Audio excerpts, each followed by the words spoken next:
که تاسو هم دا 15 غلطیانې کوئ نو ستاسو موبایل هیک کیدی شي. د ټولو نه اول ویک پاسورډ.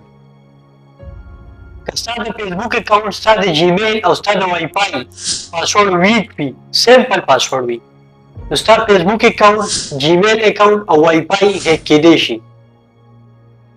د دې نه موږ څنګه بچ کیږو؟ موږ به ځان له یو سټرانګ پاسورډ جنریټ کوو چې په هغې کې کیپیټل لیټر موجود وي، سمال لیټر پکې موجود وي او سپیشل کریکټر پکې موجود وي او ډیجټ پکې موجود وي. لانګ پاسورډ وي او سټرانګ پاسورډ وي.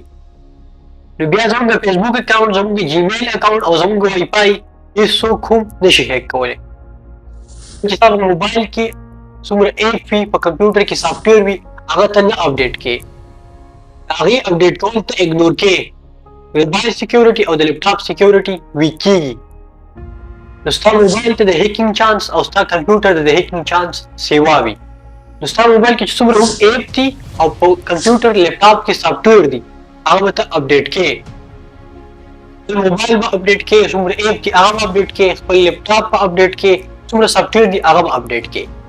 نو بیا ستا د موبایل او د کمپیوټر سیکیورټي سیوا کېږي او هغه به د هیکینګ نه بچ کېږي. چې کله ته د فری او د پبلک وائی فای سره کنیکټډ وي، نو خپل بینک اکاونټ مه لاګین کوه، پاسورډ مه انټر کوه. د دې نه هم تا ته نقصان رسېدی شي. خپل ایزي پیسه د خپل ایزي پیسه پین کوډ مه ان کوه چې فری وائی فای سره یا د پبلک وائی فای سره کنیکټډ وي. ځکه چې د دې نه تا ته هم ډېره غټه خطره کېدی شي. د دې سره ستا بینک اکاونټ هیک کېدی شي، ستا ایزي پیسه هیک کېدی شي